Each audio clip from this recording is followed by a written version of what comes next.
John walked toward the school, excited to start his day. He was a smart boy who loved learning, but something was about to ruin his morning. As he got closer to the door, Mr. Carson, the security guard, stood in his way. Mr. Carson, a tall white man, looked at John with a hard stare.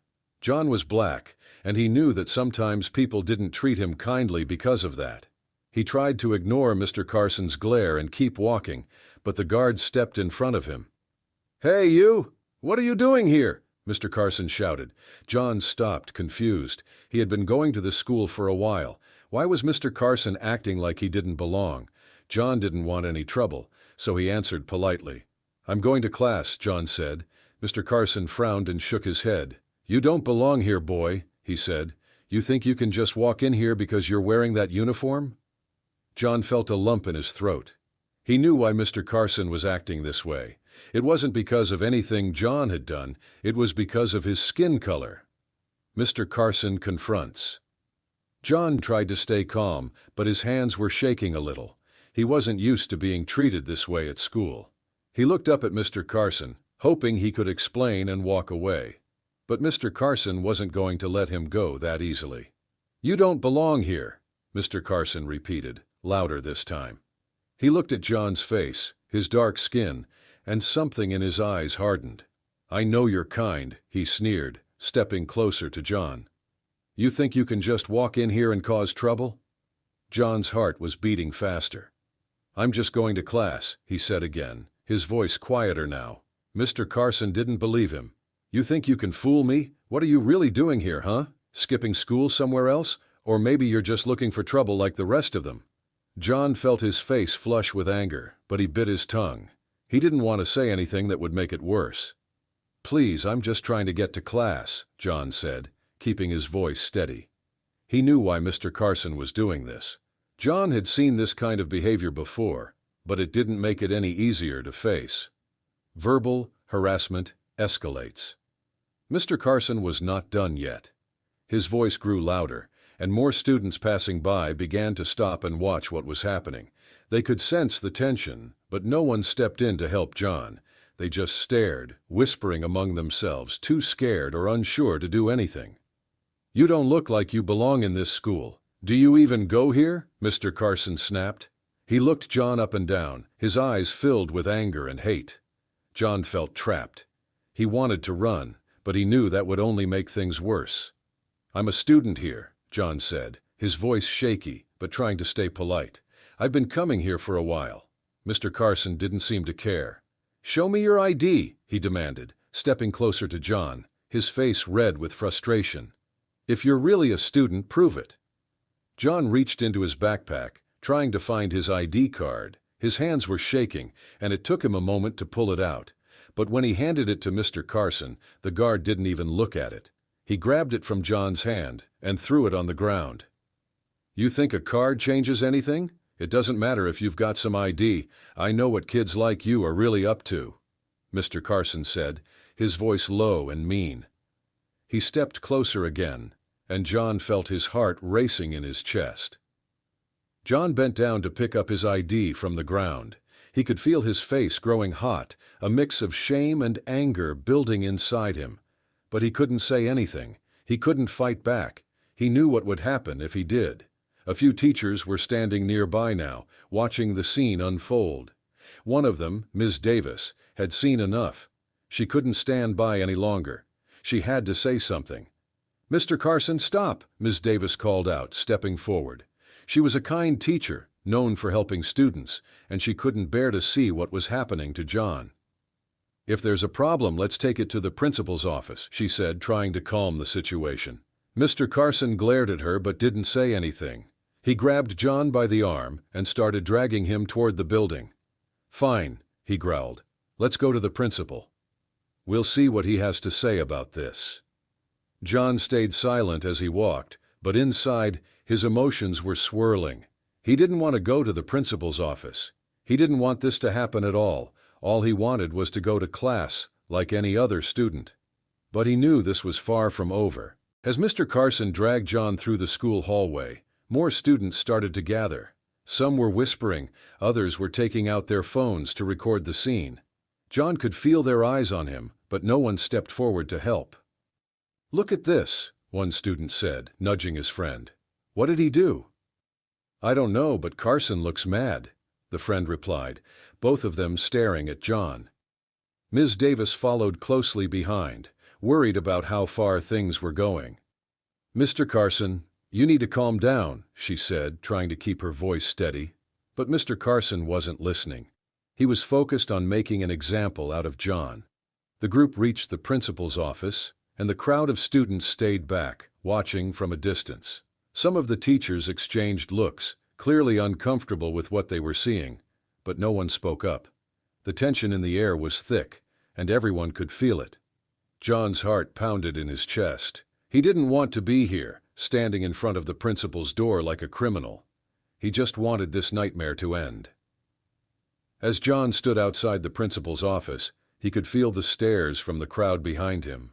His hands were sweaty, and his legs felt shaky. He had never been in trouble at school before. He didn't understand why this was happening to him. Mr. Carson still held onto John's arm tightly, like he thought John might run away. "Let's see what the principal has to say about you," he muttered under his breath. John stayed silent, his head down. There was nothing he could say that would change Mr. Carson's mind.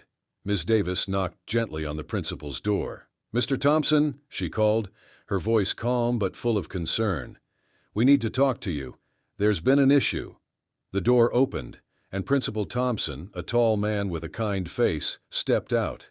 He took one look at John, and his expression changed from curiosity to confusion. "What's going on here?" Mr. Thompson asked, his eyes moving between John and Mr. Carson. "Why is John standing here?" Mr. Carson's grip on John's arm loosened. "This boy," he started, "I caught him trying to sneak into the school. I don't think he's even supposed to be here." Mr. Thompson's face hardened. He looked down at John, then back at Mr. Carson. "John is my son," he said slowly, his voice firm. "He's a student at this school. And you've made a serious mistake." The crowd behind them gasped, realizing who John really was. Mr. Carson's face turned pale as he realized what he had done. He quickly let go of John's arm, but it was too late. The damage had already been done. Mr. Carson stood frozen, his eyes wide with shock. He looked at John, then at the principal, unsure of what to say. The crowd of students and teachers behind them remained silent, waiting for what would happen next. "John is your son?" Mr. Carson stammered. His voice was shaky now, no longer full of the confidence he had moments earlier. He realized the gravity of his mistake, but there was no going back. Principal Thompson stepped forward, his eyes locked on Mr. Carson. "Yes, John is my son, and you have treated him in a way no student should ever be treated," he said firmly. "You judged him not for who he is, but for the color of his skin. That is not how we treat people at this school." John looked up at his father, relieved but still shaken. He hadn't wanted any of this to happen. He just wanted to be treated like everyone else. Mr. Carson tried to defend himself.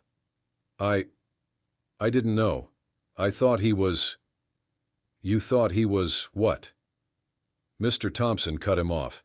His voice was calm, but there was anger beneath it. "You assumed that because John is black, he didn't belong here. You didn't ask questions. You didn't treat him with respect. You just assumed." Mr. Carson's face flushed red with embarrassment. The crowd behind them began to whisper, realizing how wrong Mr. Carson had been. Some students took out their phones to record the moment, capturing the scene as it unfolded. Ms. Davis stepped forward, her face full of disappointment. "Mr. Carson," she said quietly, "you should have listened. You didn't need to treat John like that. He wasn't doing anything wrong." Mr. Carson looked around, realizing how many people were watching. I made a mistake," he muttered. But the words felt hollow. Principal Thompson looked at him, his eyes cold. "This isn't just a mistake," he said. "This is racism, and we do not tolerate racism at this school. You are dismissed, Mr. Carson." Mr. Carson's eyes widened, and he opened his mouth to protest, but the principal's decision was final. "Leave," Mr. Thompson repeated, his voice firm. "There is no place for this behavior here." With that, Mr. Carson turned and walked away, his head hanging low. The crowd parted as he passed, no one willing to meet his eyes. The tension in the air was thick as he left the building, leaving behind the mess he had created. The crowd was still silent after Mr. Carson walked out. No one knew what to say. Principal Thompson stood tall, his face serious. He looked at the students and staff gathered around and knew this moment was important. He needed to make sure they understood what had just happened and why it could never happen again. "Listen carefully," Principal Thompson began, his voice strong but calm. "What you just saw is not how we treat people. No matter who you are, no matter where you come from, no one deserves to be treated differently because of their skin color." John stood beside his father, listening to every word. He felt a mix of emotions, relief that it was over, but also sadness that it had happened in the first place. Principal Thompson continued, "Mr. Carson thought he could judge John just because he is black, but that kind of thinking is wrong, and it has no place here. It has no place anywhere. We are a school where every student should feel safe and respected, and that is a promise I will always keep." Ms. Davis nodded in agreement, her heart heavy from what she had witnessed. She knew that this was not the first time something like this had happened, but she hoped it would be the last. The students in the crowd were whispering again, but this time their words were different. "I can't believe he did that," one girl said. "Why would anyone think it's okay to treat someone like that?" another boy asked, shaking his head. Principal Thompson raised his hand, and the crowd quieted down. "Racism is not something we will ever allow in this school. If any of you ever feel like you are being treated unfairly, you need to speak up. Come to me, come to a teacher, but don't stay silent." John looked around at the faces in the crowd, realizing that things might change after today. He didn't want to be the center of attention, but if this helped others feel safer, then maybe it was worth it. The principal placed his hand on John's shoulder. "John, you are a part of this school, just like everyone else here.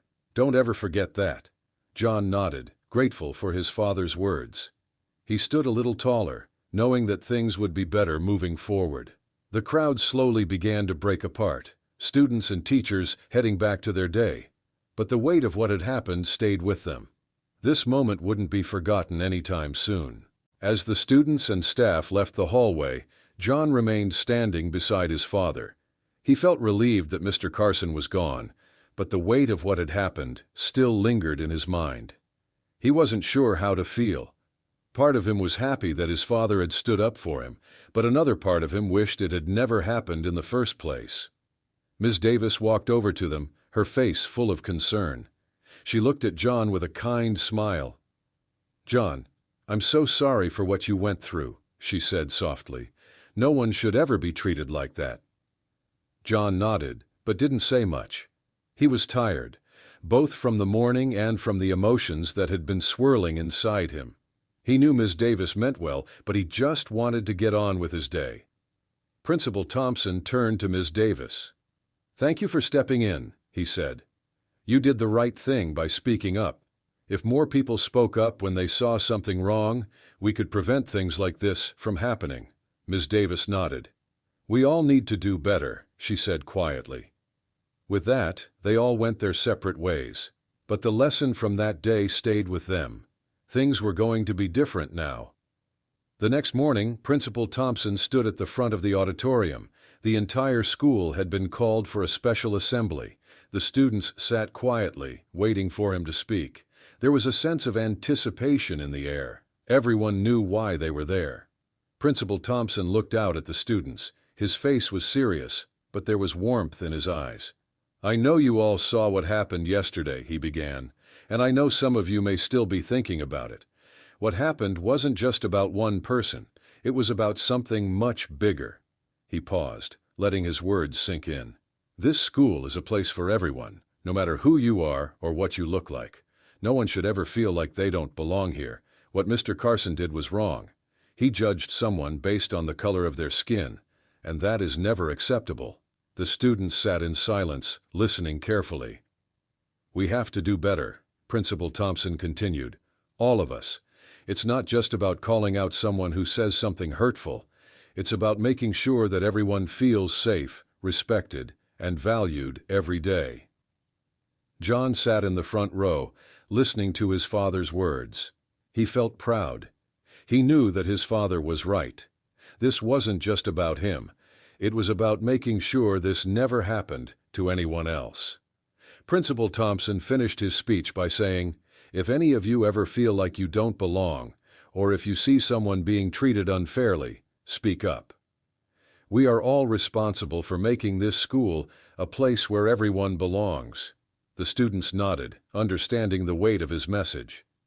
After the assembly, Ms. Davis stood at the back of the auditorium, watching the students leave.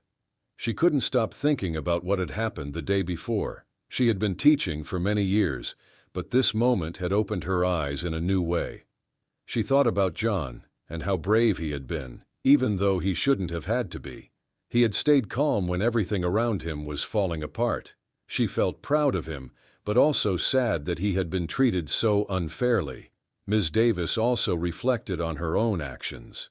She had stepped in when things got bad, but she wished she had done more. Maybe if she had spoken up sooner, things wouldn't have gotten so far. She promised herself that from now on, she would always speak up when she saw something wrong, no matter how small it seemed. As she watched the students walk out of the auditorium, she knew that today was the start of something better. Not just for John, but for everyone. The lesson from this event would stay with her for a long time, and she hoped it would help make their school a safer, kinder place for everyone.